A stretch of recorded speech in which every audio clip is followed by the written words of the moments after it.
So here's how to find and copy Roblox sound ID. First, you will need to go to roblox.com and then click on Create.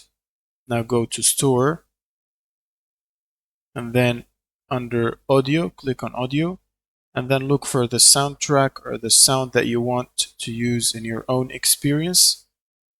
For example, you can search by name or click on these genres and find one. For example, I'm going to click on this one here. Then I'm going to click the arrow here and click More Info, and it should take me to this page right here. Now I can click the three dots in here and click Copy Asset ID, and then use it in Roblox Studio, or you can simply look in the link here, and after Store Assets you'll see a number, and that number is the soundtrack ID. You can simply double click, copy it, and then use it in Roblox Studio in your own experiences to add this sound here.